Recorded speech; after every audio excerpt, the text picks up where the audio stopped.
Thank you all for coming on your Saturday morning and spending your time here. I hope you can learn something from here. So I'm going to talk about my graduate application experience that I did to apply to the US universities. So this can be applied to other universities as well, like in UK or Australia, but this is more specific to US, but I guess the process is similar for most universities. So I'd like to start with this picture. So they are my two friends. We all did our masters together at UC Berkeley, and then this was the first semester. It was the first time that we all went out after our first semester. After the final exams, we all had a great time at a Turkish restaurant. So the point that I want to share here is that Divya, a friend of mine, so she did her master's here at UC Berkeley, and then she did 1 year, worked as a data scientist in New York, and then she went back to India to do civil service studies. So even now she shares that the experience that she had here, even though it was just 2 years, she just came here for the experience of studying in the US for a year and then working for a year and then went back. So I'd like to start off with this great experience, and she even now talks about it. So let me deep dive into the application process. So it has multiple steps, and I'm going to take you through each one of that. So let me start with the first one. So the most important thing is deciding on the colleges. So you have to shortlist around 10 universities. That's the ideal, like 7 to 9 is the most ideal. So you shortlist 10 universities and you have to treat each college like a project. Also, like I can't see any of you here. I just can see my screen. So if you have any questions, please unmute yourselves and ask me. And we also have a 15-minute session towards the end. But if you have any questions, please feel free to stop me. Yeah. So treat each college as a project. So shortlist 7 to 9 colleges, go through the website, look through the department, read through each professor's research, what matches with you, what works, what doesn't work. If they have, sometimes they might have listed their graduate students, reach out to them on LinkedIn to know more about the project, have a connection, look for what that professor is looking for. So this is the first and the most important step. Decide on a 7 to 9 number of colleges, treat each college like a project. And then in the US, most of the applications happen for the fall. So the deadline usually happens in December. So you have to you have to complete your application by December, so that the next August is when you actually join the university. So December is the timeline. So if you see in this chart, I start my process of deciding on the college in the January of the previous year. So if you're looking for the next year, start a year ago, before that, so that you can start the whole process. So that's the number one, deciding on the college. So now, once you have this college, you have decided on the colleges. For each college has their specific requirements, application requirements. Some of them have a GRE cutoff, some of them don't have. If COVID many universities have stopped taking GRE, but I think that's temporary, mostly because of all this, uncertainties.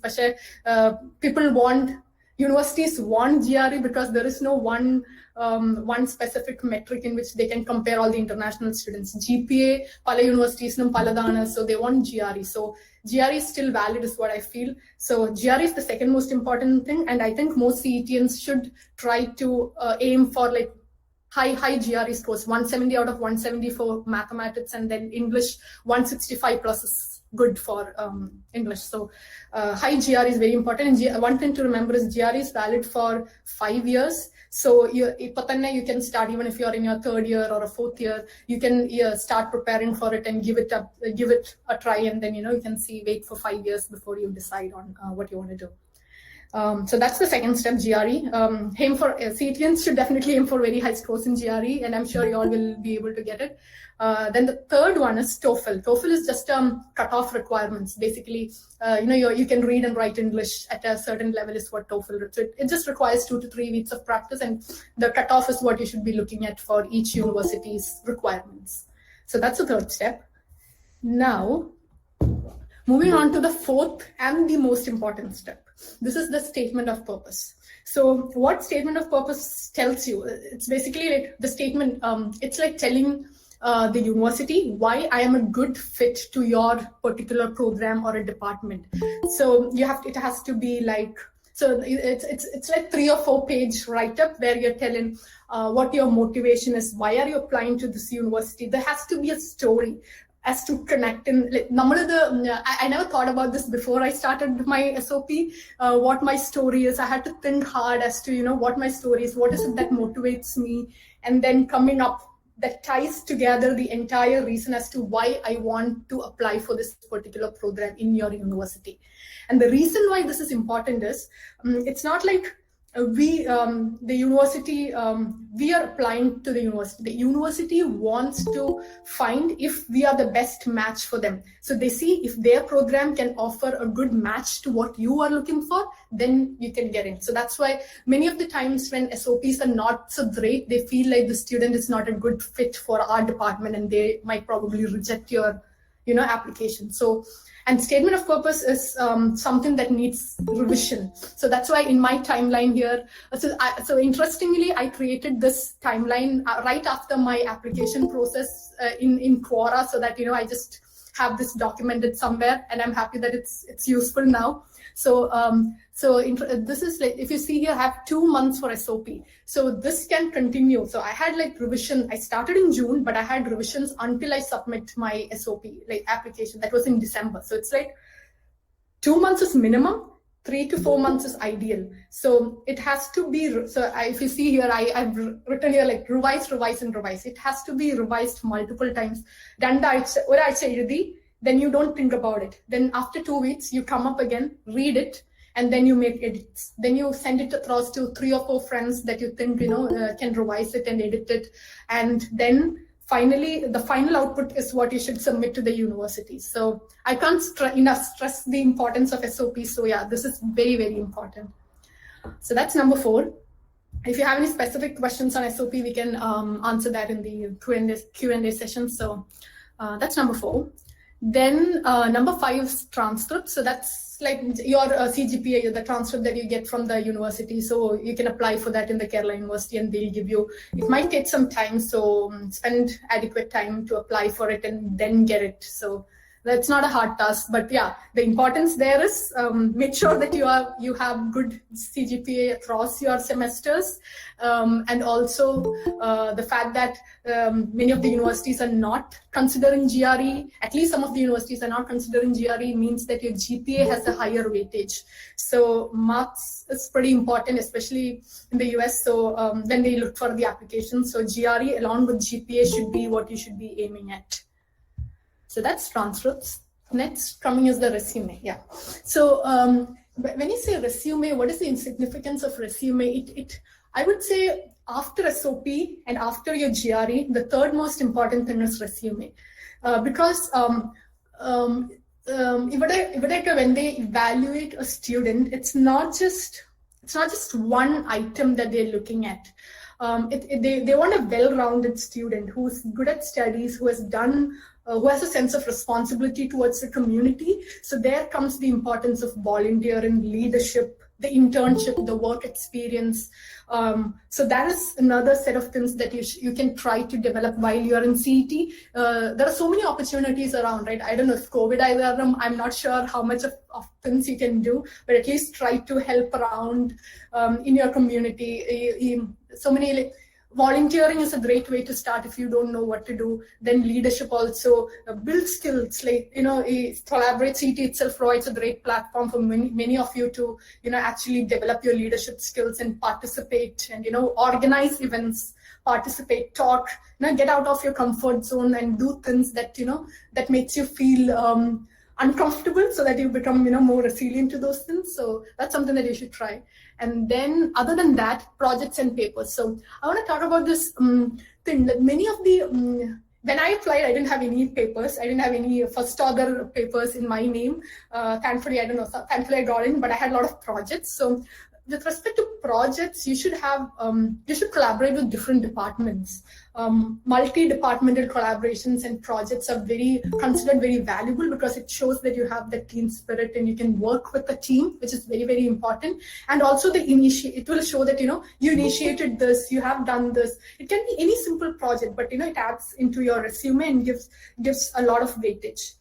even a step higher than the project is the paper. So it could be any journal. Nobody cares about what journal you publish. I mean, definitely cares about the citation and all that, but that is in your master's or a PhD. And as an undergraduate, as a bachelor's student, nobody really cares about which journal you publish or anything. But if you have a paper, as a first author, any author is fine actually. If you have a paper, that's going to add a lot of value, especially if you're applying for a master's. So that's something, if you're in your first year or second year or third year, even your final year project can be converted into a paper. And then that will definitely add a huge plus to your application as a package. So definitely try to add these projects now, whichever year you're in, definitely try to include at least 1 or 2 of this in your package, because many of these students who come from other countries, like we'll be compared with international students. We are not generally compared with domestic students, that is the US students in the application. So many of them know about this and they all have these projects. So definitely try to include to have like a higher weightage for your application. And number 7 is the letter of recommendation. Okay, so most universities require 3 letters. So letters has to be, I don't know, it has to be extraordinary letters. So let me give you an example. A letter that says, she's a brilliant student, she's good, she's that.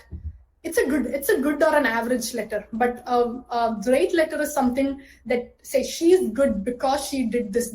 You have to write personal stories as to why the student is great at something. So because the professors here who looks into the application has read hundreds of, so they have been in this for 40, 50 years. They know when somebody writes a letter, they know the professors who write the letters. So you have to be very specific. So if the person whom you have asked, if you have asked some professors, if they are giving you some letters, if they don't know how to write it, you give a sample, you research, make 3 different letters, include your personal thing. It's okay. It's fine that most professors may not have time to write letters. So you give them a sample. This is what I'm looking at. These are the things that I want you to include, and make it very personal.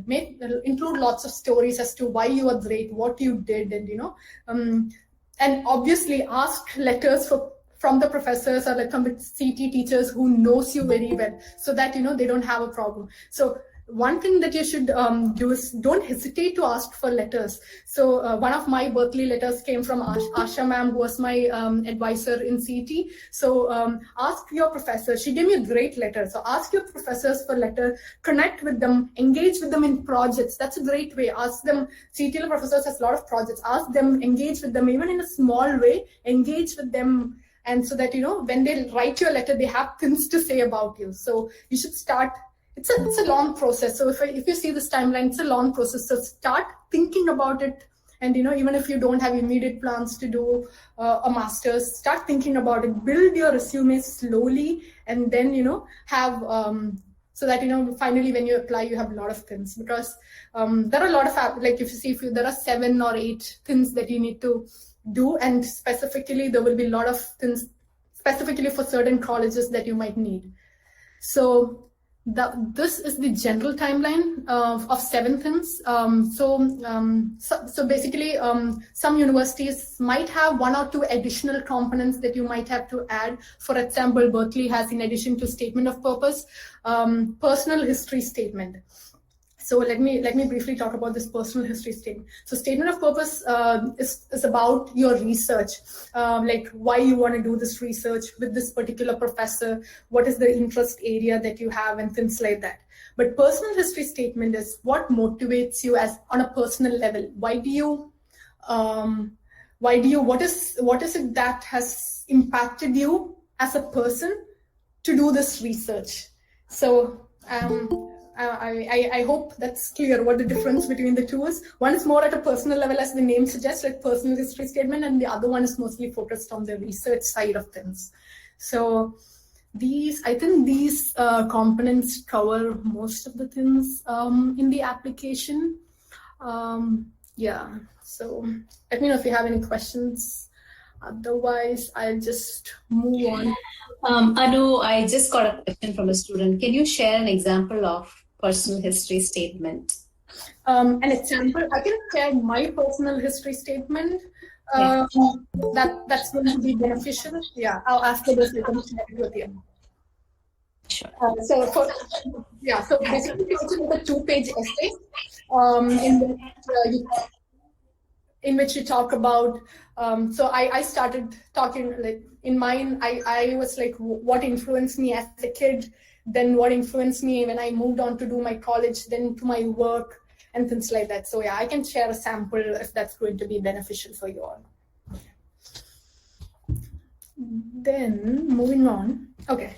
So you apply. So most of the application for the fall semester in a university is from August to December, but the application is due in December to January, and you will know about your application late February to early March. That's when most of the universities will tell you the decisions. So as I told you, definitely one important thing is apply to 7 to 9 universities.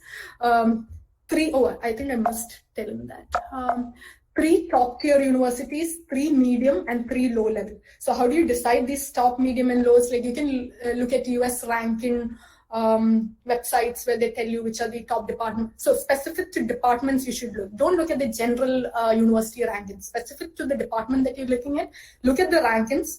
Choose the top 3, middle 3, and the last 3. So you have your safe option net available. So in the top 3 that I applied to, I got in my top, I got only 2 in my top, and then in the medium, and then in the last ones also I got a couple of them. So apply to 9 universities minimum. It might be $100 to apply, so like probably 6,000. But I think it's a worth investment if you're coming here to take the chance. So okay, moving on to the funding.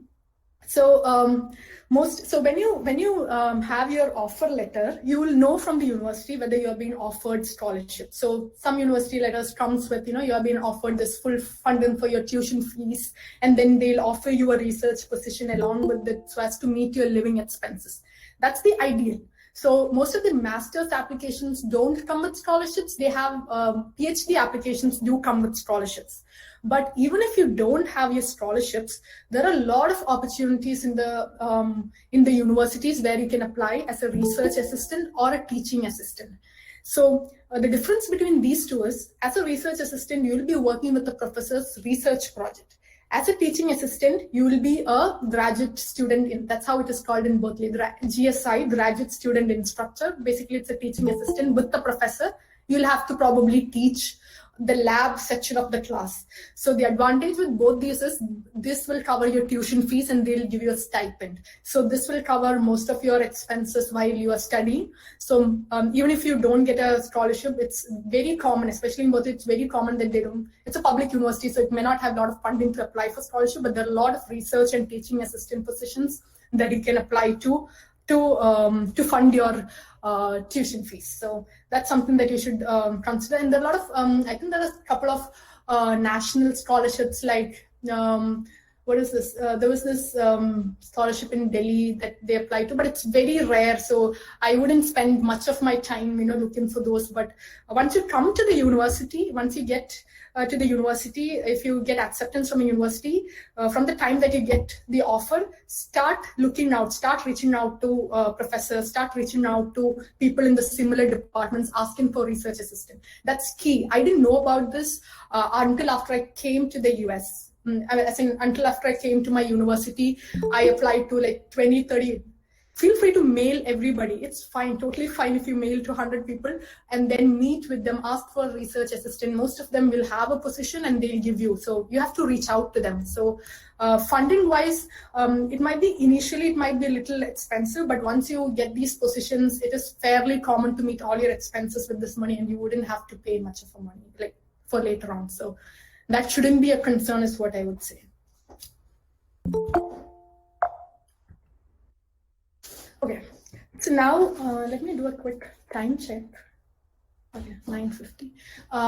Okay, so now why you should come? What are the benefits? Why you should come and do studies outside of India? So the number one thing is the learning experience, the amount of resources, the amount of courses, the professors, the extracurricular, the opportunities, the sheer availability of opportunities is why I would say you should come here. I was amazed by the kind of opportunities that we have here. Like, I can take course from any department, improve any skill. So it's not like Natlapala, you can only take from one course, one department in the course. If I'm a civil engineer, I can only take from civil department. You can take from any university, any departments. You can take courses. You can apply for any of these, fellowships or extracurricular activities. There are so many things that you can do to grow as an individual and to improve your skills. So that's the number one thing. And the research. And if you're somebody who's interested in research, if you know that you want to do a master's or a PhD, I would say definitely it's a no-brainer.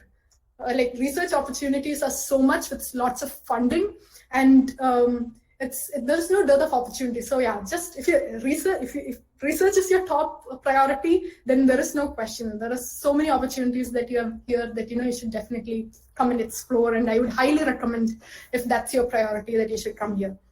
Then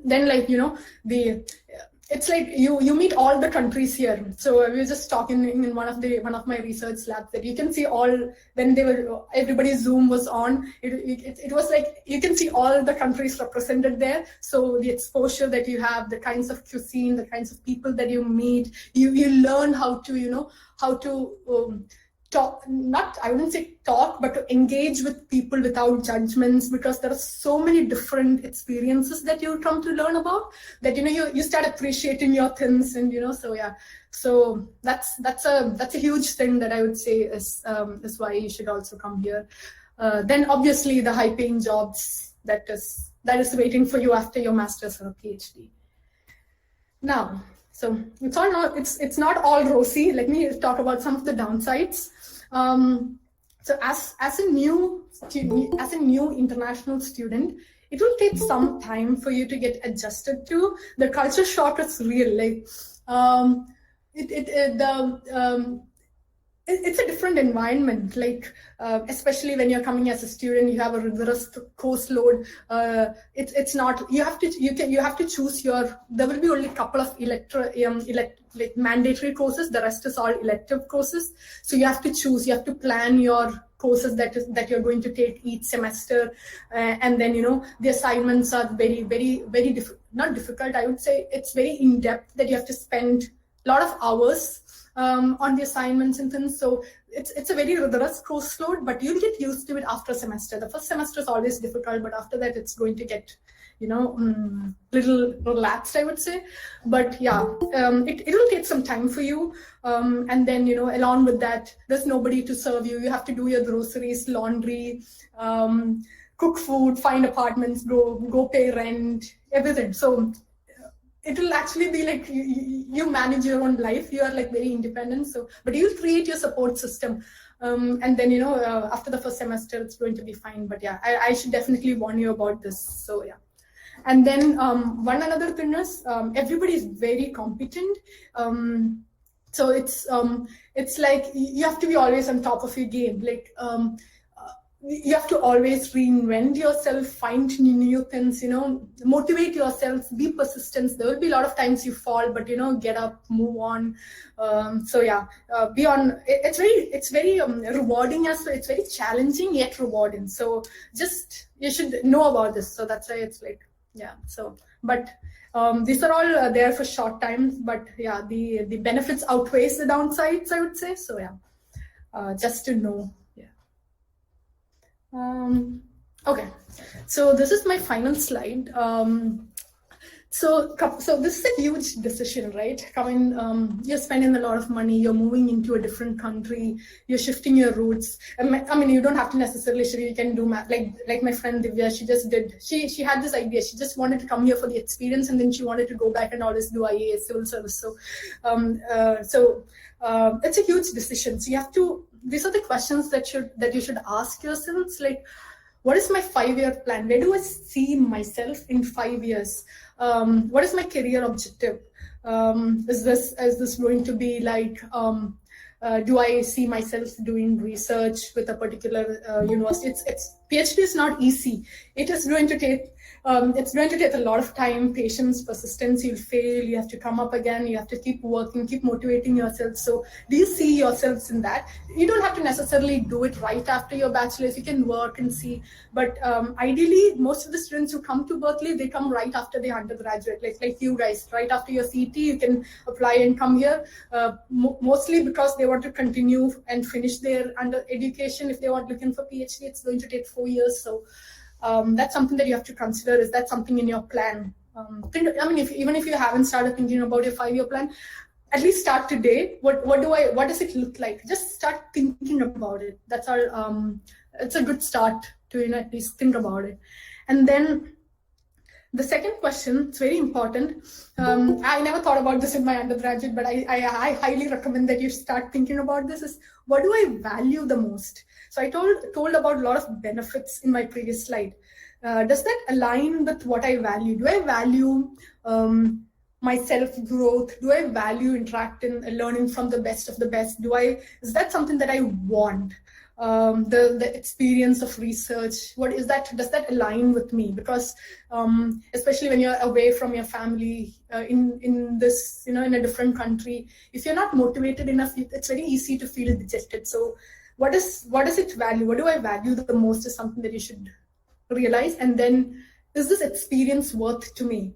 It's a great experience, but it may not be for everyone. So start thinking about, is this experience worth to me? And I wouldn't say that, don't say no right away, because it might feel intimidating at first. And it's like I said, in the first semester, I felt like I don't belong here, but it takes time. Everybody takes time in the first semester or in the first few months, everybody takes time. But I would say at the end, it was a great experience. And that's why I decided to continue for my PhD, because of the amount. I was just amazed by the amount of resources and the amount of opportunities that it was there. And I just couldn't say no to it. So, but yeah, it's good to think about the experiences, what you value, where do I see myself in 5 years? And it's not because I'm in my PhD that I'm saying this. The undergraduates here think about this. Like even when bachelor's on the first year student knows what he wants in the 5th year. May or may not happen, but at least you need to have a plan to go forward in that sense. So yeah, it's never too early to start thinking about your 5-year plan. So. And then finally, and it's not all about work. There's a lot of fun. You have a lot of fun, meeting people, going out, trying out different cuisines, going to new places, doing all the extracurricular activities. So it's a well-rounded, all-rounded experience, I would say. And I would highly encourage all of you to, I want you to experience this. So I would highly encourage you all to apply. And with that, I think I will take some questions.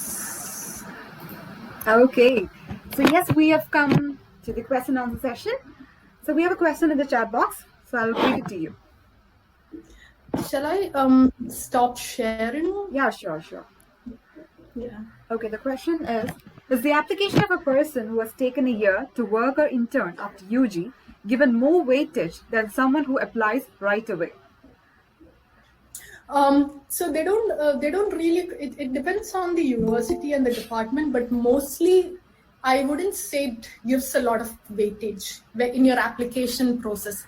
It might give you a weightage when you're applying for a research assistant position, mostly because they know your worth and you can apply, we can work in a team and things, but I wouldn't say it gives you any additional weightage as work experience. It definitely adds to your resume, but not a significant weightage is what I would say. Okay, I hope, Jogi Thomas, your question is clear. And feel free to ask me additional questions, like related questions if you have any. It's time for you to ask your questions. You can actually clear all your doubts and queries using the chat box right here.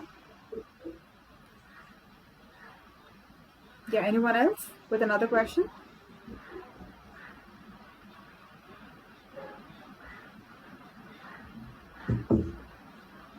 You can also feel free to come up and ask a question directly to Anu Kuncheria.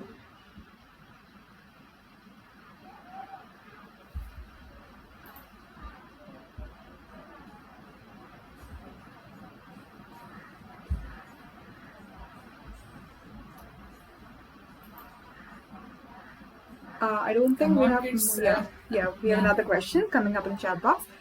An out of discussion topic, okay? The stove engine had got a lot of attention in the past few months. Had any bad experiences? I don't think I follow this question. Could you please make it a bit clearer, Pranav Prakash? I think it's about Asian hate, Anu. Stop. Oh, I see. Okay. I don't know, like it has been addressed a lot in the university, especially in Berkeley. There's a lot of Asian population, but they're making measures to address it. But I don't think it's been, especially in a college town. I don't feel. I mean, it's definitely a concern, but not yet faced here. Mostly, I guess. Okay, so we have another question coming up. So, ma'am, can you talk briefly about the PhD application process? And she's currently doing her master's at CET. Okay.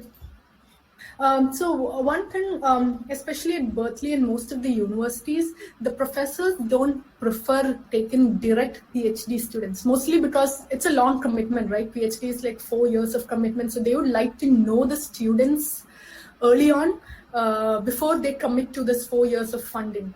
So even if you have a master's, I mean, you can definitely apply for PhD, but I think at least in Berkeley in transportation, the number of admits for PhD is like 1 or 0, whereas for masters it is 40 or 50. So there is a high chance if you do a second master's as opposed to PhD, but you can always apply for both and see which one works. And the application process is very similar. For masters and PhD, it's mostly the same requirements, but they might they might give a higher weightage if you have papers for PhD. So if you're applying for PhD, if you have a master's, at least have 1 or 2 papers that will help you in getting a direct PhD position. So otherwise, master's is what most universities and most professors prefer. And another thing, if you're directly looking for PhD, write to the professors. Most of them are very receptive. Email them. You can find their websites online. Email them. If they don't reply back, follow up. It's okay to follow up. So 2-3 times, always give a spacing of 2 weeks before you follow up, but they definitely directly write to the professor, tell about, I'm interested in so-and-so, and this is the area and blah, blah stuff, and, email directly the professors, number 1, and have papers ready is what I would say will help you in your direct PhD application process. But the process is similar. You'll need all these pieces that I mentioned earlier in order to apply. Okay, I hope your question got clear. And another question which has come up in the chat box is, what is the Cgpa range for the students that get accepted at UC Berkeley? This is a very tricky question. Okay, Cgpa. I would say high Cgpa. There's no, okay. So let me say something. So right now, most universities don't just look into one number. They look at your application as a whole. So it's not just one Cgpa that will, if you have a low Cgpa, they will reject you. But if you ask me like an average range, it's very high. Like I would say, I don't know. I forgot. Like I think it was around 7.5 plus, if I remember that right, from CET. But yeah. It's not just one number that they look at. If you think that your Cgpa is low, make it up with your GRE. Get a very high GRE score and write in your SOP that you have had a couple of bad semesters, but I revived myself and I made it up with so and so things. That's something that they value. Even if you fall, you made it up with certain other things, and that shows your motivation and your ability to get back up even if you have problems. So don't ignore it. Mention it in your either statement of purpose or personal history statement, so that they know that you have acknowledged the fact that you had a low GPA, but you overcame that with something else. So okay, cool. Another question which has come up is, what are the opportunities after a master's and after a PhD? So it depends on the department, right? So if you're in computer science, after masters you can get a huge number of jobs. If you're in transportation, also especially in the US, you have a lot of opportunities because there are a lot of consultancy firms that you get. But the difference is after a PhD, the opportunities are like double than after your masters. The reason being that the US values a PhD student a lot more than in India because they consider the 4 years that you did your PhD, it's going to take a lot of research methods, literature review. You have a method that has helped you complete your PhD, so they value PhD a lot. So I'll definitely say there's a lot of opportunities for masters, but PhD doubles, and also you have opportunities like in academia. You can teach, you can be a postdoc, and so many other opportunities after PhD. So masters is also good. I'm not saying that there's nothing wrong with it, but depends on the field that you are in that will determine what are the job opportunities. Okay. Now I guess Devdutt Narayan has got a question which we already discussed earlier, that how much semester GPAs reflect an application to get accepted for the masters? So most of them have a cutoff of 3. So US lets out of 4.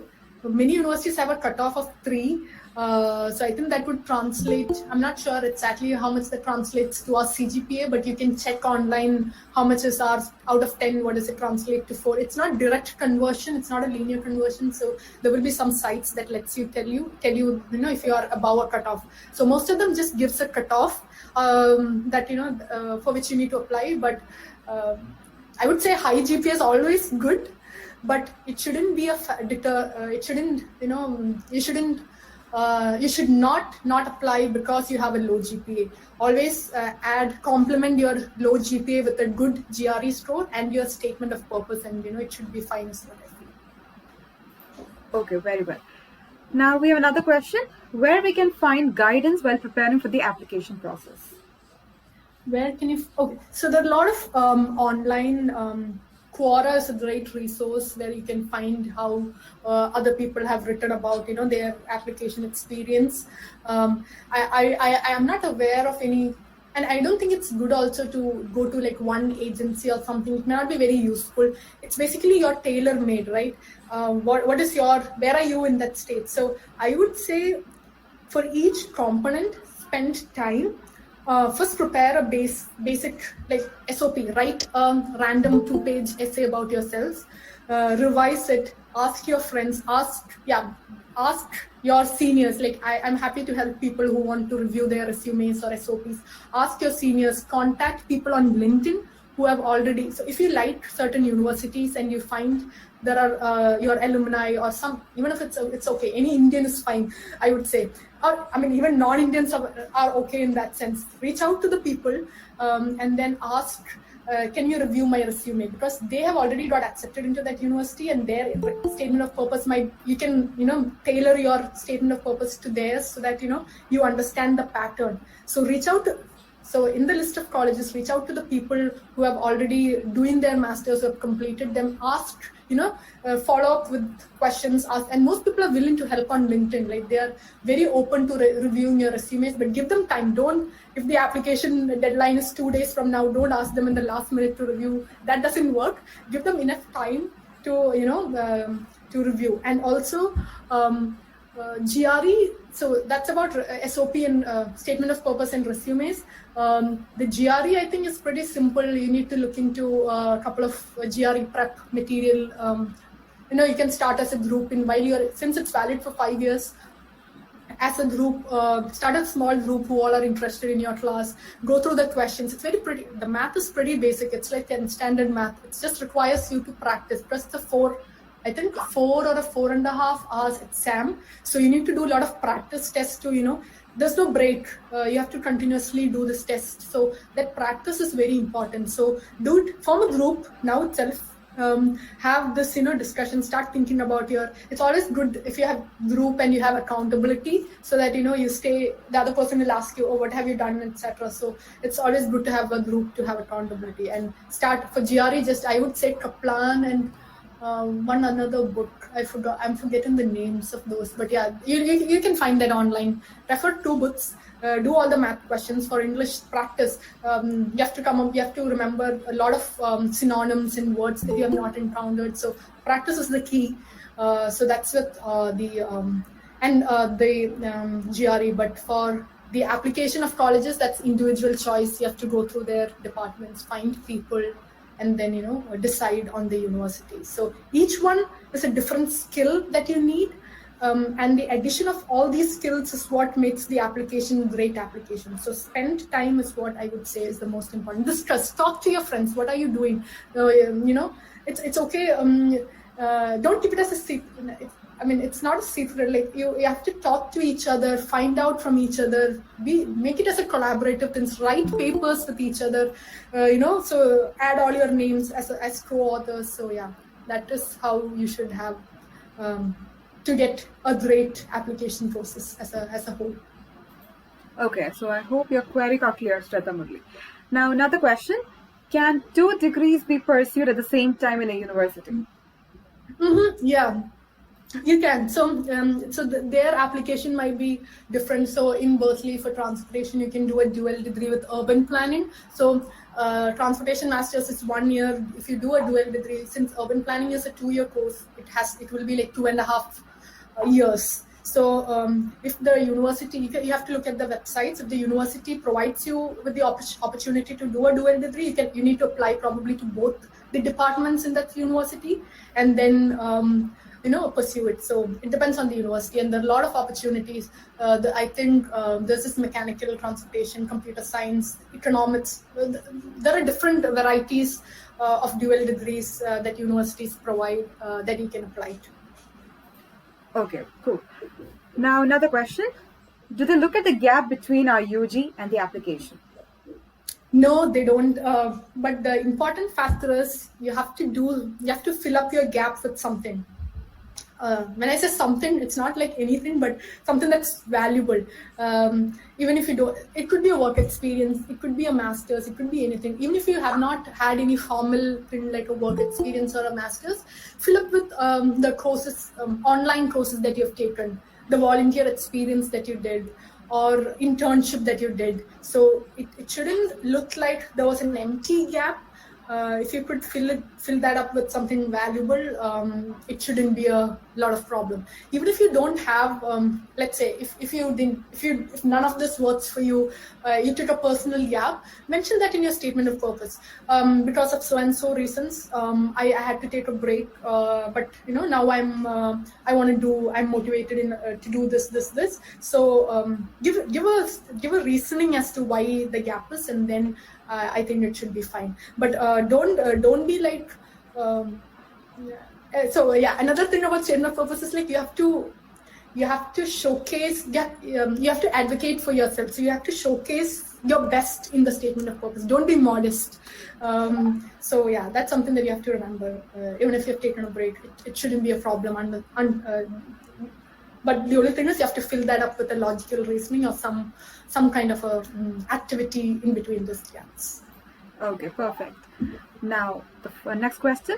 Did you go through the application, visa, and related processes all by yourself or through a third-party agency? Your thoughts about this? Oh, I did everything myself. It's not a difficult process. Like, it's a lot of paperwork and things, but you don't necessarily need a third party for this. So application, like I said, these are the components. You apply through the university portal. The only difficulty, I was not in Trivandrum that time, so my transcript, I had a friend in Trivandrum who went to this, Kerala University to get my transcripts done. Other than that, rest everything I did, and I did it myself. So it's not a huge thing. For the application, these are the components the university will have. It's all online uploading things. You upload it, and then they'll let you know, and that's it. For visa, there is this. Everything is available online. You can apply. You can book an appointment online, and then you go to Chennai. You book a hotel. You go to Chennai. Go to it's just 1 or 2 days. 2 days interview, I think. The first day was a biometrics where they take your fingerprint and eye scan. The second day is when they ask the question. Mine interview was just like 5 minutes. not even 5 minutes. They ask me, what did they ask? They asked me like the university and then what is the area or department, something, just 2-3 questions. And then, yeah, make sure you have all the documents. Documentation is very important. Go through the university. The university will give you an idea. You'll know about all this once you get into the program. I mean, once they accept, they'll give you a list. Every university here has an international office, so they'll give you a list of items that you need, which you can look into the US Embassy website and fill in, and that's it. And I don't think you need a third party. It's not so difficult. You're all CETians. You can easily get all this done. Yeah. Okay, very good. Okay, now, another question. What is your opinion on doing a master's in Canada or UK? Which is a better option? I don't think I'm the best person to answer this question because I only applied to the US universities. And more than the ranking, it's the... So ranking plays an important role, but more than the ranking, I think it's the department and the professors that you want to work with. What is their research area? Is that something of interest to you? And then, reaching out to them. As long as it's a relevant area and they have funding for you, and the professor is willing to accept you, I think it shouldn't matter whether it's UK, US, or Canada. So. I mean, that's all I think I can say about that, because I only applied to the US universities. So. Okay. We have another question by Ayan. Is the history of back papers a huge drawback? So back papers, I would say, if you have made up your Cgpa with your, the next exams, I don't think they will. Most universities, I think, wouldn't look specifically into whether you had a backlog or everything. They might look at the overall GPA. So I don't think in my opinion, you shouldn't worry too much about that. But if your overall GPA is slightly lower, then like I said previously, you have to make it up with your GRE and statement of purpose. But they don't specifically look into each semester and things like that. The only reason that they ask for transcript is to see whether you are above that cutoff for each department. Like 3 GPA is the cutoff in most of the universities. So the overall number is fine. Then I don't think it should be a huge problem, but to be on the safer side, don't have back papers. I mean, that's like the obvious answer. Don't have back papers. But even if you have, it shouldn't be like because of that I apply. But keep applying and make your overall score. Do the I forgot what those names were. The exams that you take to improve your score. Yeah, do that, especially when you have that opportunity. Try to increase your overall GPA. Is the best way to do it. Okay, another question to add on by Ayan. What if I took 5 years to complete my UG? That's fine. I mean, I would say it's fine. They don't. So many things that we consider as a problem may not be like a huge factor for a professor. So they might not really even look into the fact that you took 5 years to complete your undergraduate. They might just undergraduate 5 years. Some universities, like probably a university in China, might have 5 years of undergraduate. I know one of my colleagues here he's from Greece and he has 5 years of undergraduate. So that doesn't really matter, but your numbers do matter. Your GPA do matter. Your GRE scores do matter. So yeah, focus on that is what I would say. Okay, I hope your queries are cleared, Aya. Another question, how important are extracurriculars? Extracurriculars are very important. Like I said, it's because they're looking for a well-rounded person. So I was recently talking to my advisor here when I was applying to a scholarship. So she was telling me in your letter of recommendations, like you have to show yourselves as a well-rounded person.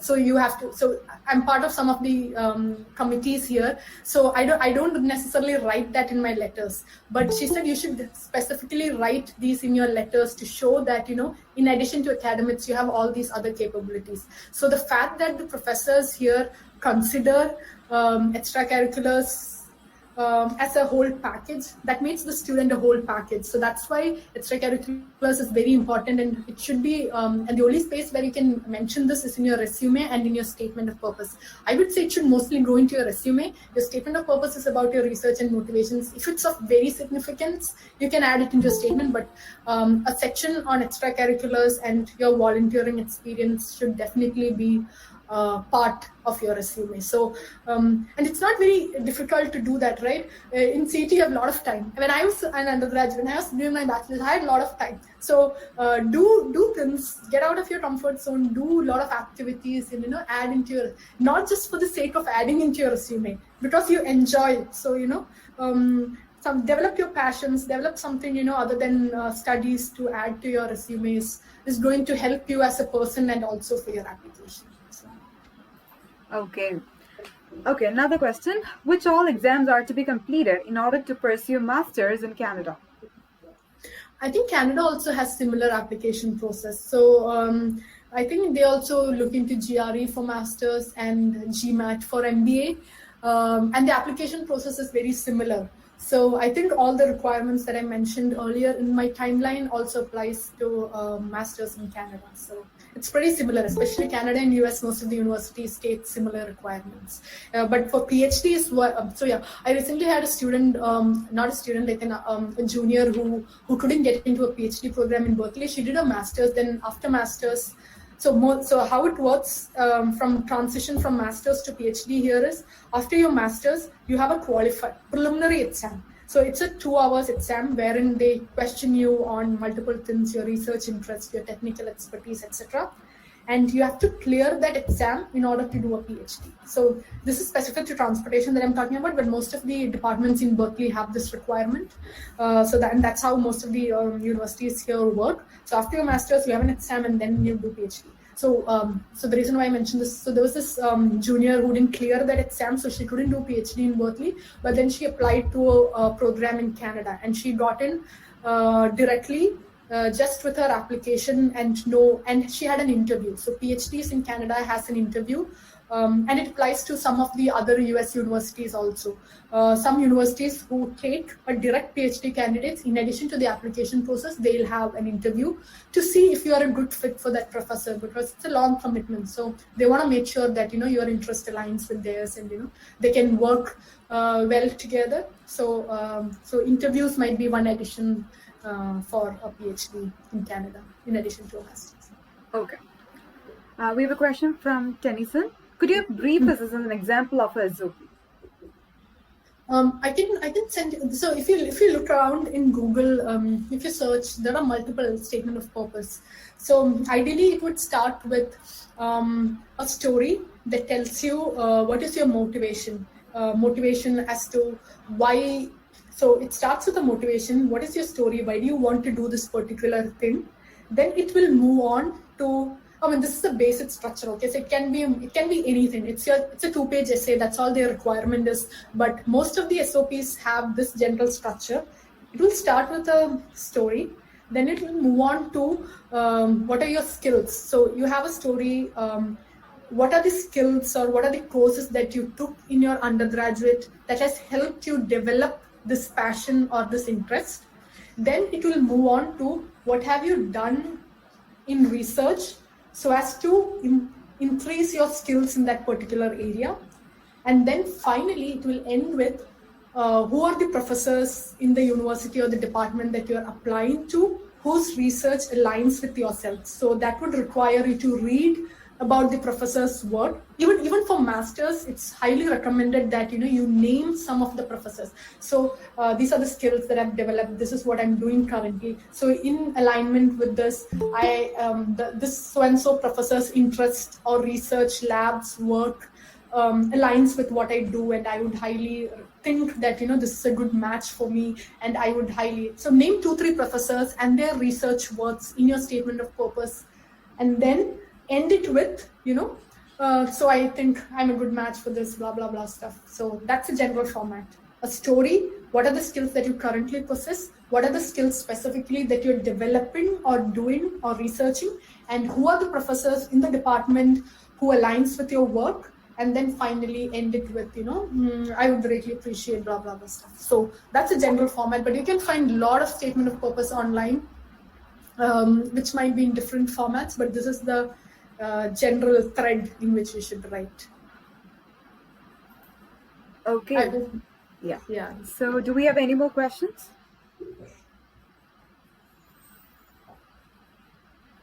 Okay. One last question. How to prepare for the visa interviews? Visa. Okay. I did not do many much.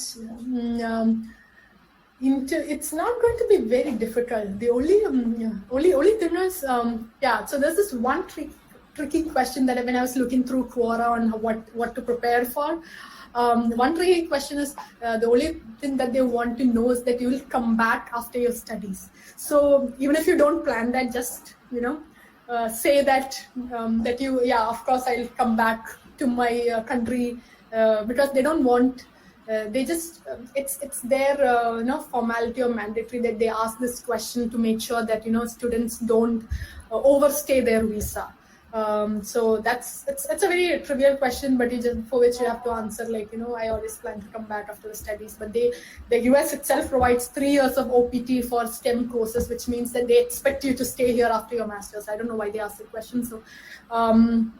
So visas are pretty chilled out, just looking through. And another problem is that I'm saying this from a bit. It also depends on the university that you get in. Okay, so that's very important. So if it's not a very I wouldn't say popular, if it's not in the medium or high level university, there might be more questions as to in your visa interviews. But I just got 2 questions, and another student from CET who got in to Berkeley for an MIng program, she also had just 1 or 2 questions. So both of us had similar experience that we had very short visa interviews. So I don't think you should worry about it now. And once it's time for you to go for the interview, go through Quora, make a list of questions as to basically all these questions should point towards that you'll come back after your studies. You're just going there for studies is what matters. But I don't think that's going to be necessarily a problem. So yeah. Okay. So towards the end of the session, we have one more question to deal with. What is the purpose of minors and how are they different from the majors? Yeah, very good question. Yeah. So minor is something, so if you're in PhD, they require that you have 1 major and 2 minors. So minor is to develop your breadth of knowledge. So a major is something that you have a deep knowledge. For me, it's transportation, in which I have deep knowledge where I need to have 24 units to show. So one course is generally 3 units in the US education system. So you need to have the 24 units in your major. That means you have to take so many courses in your major. But minor is something where you need to have 8 units. So minor is to, especially for PhD, I think that matters for PhD and also in undergraduate in the US, many people take a major and a minor. So the purpose of the minor is to increase your depth of knowledge, whereas the major is minor is to increase the breadth of knowledge and major is to increase the depth of knowledge. So, and it's also good that there is a requirement for minors because you can explore courses from the other departments. So my minor is econometrics and machine learning. So I've taken courses from multiple stats and computer science departments, which helps me in my transportation routing work, because that requires a lot of algorithms and similar kind of thinking. So, it's always great to have minors because that will help you expand your broad area, and you're not just focused on one thing. And I think that's a great that's a great way to develop learn good courses from a lot of departments. So it's a great thing that the US universities provide. Okay. So we have come to the successful culmination of the session, 1 hour long session. So it's 11 a.m. I used to write here. So I think it's time for us to wind up the session. So let me take this opportunity to thank Anu Kuncheria ma'am for giving us a very crisp and clear explanation of how the entire admission procedure is at the University of California, Berkeley. Because no one would take the time or give us a clear or crisp explanation of what exactly the admission, like what exactly you need to look into it. They just give an overview. Okay, this is how you need to do this, do that, and you're done with it. But you give your perspective, your thoughts on how exactly you need to look into the particular admission procedure and how you're gonna come into it. So thank you so much for being a part of the session right here. It was really insightful. It was truly thought-provoking for all the attendees right here. Thank you so much, Ankita, and thank you, Anu, Koshi, and you, of course. Yeah, thank you so much for this opportunity, and I hope this inspires people, and I hope that you guys start preparing for this. And please feel free to reach out on LinkedIn if you have any questions, and if you want to review your resume or any application process, don't hesitate. Reach out to people. It's okay if they don't reply. Follow up on that. So yeah, I hope it's going to be useful, and we all apply and have these experiences. Okay, so next up, I would like to thank all the faculty and alumni who has joined us here for the session right here. So thank you so much for your overwhelming participation right here. And then to all the attendees over there, because I didn't expect this sort of participation right here. I was just talking to Anu like, we cannot expect that sort of participation as we used to expect the number of participants in the evening time. But session importance like there are so many people who are generally coming to ask their questions, have a direct conversation with Anu. So thank you so much everyone for giving us such an overwhelming participation. Any further, if you have some, I know you have got some more queries and discussions about it, so you can reach out to the Inspire CT group. That's a college group, Inspire CT group. I guess all of your members in there. Or else, we'll make another one. So Adila, Anu and there are so many other alumni present there, so you can actually reach out to them. You can actually ask for their assistance. So yes, Collaborate CET will come up with another session, with another informative session sometime while. So thank you all for joining us today. Thank you.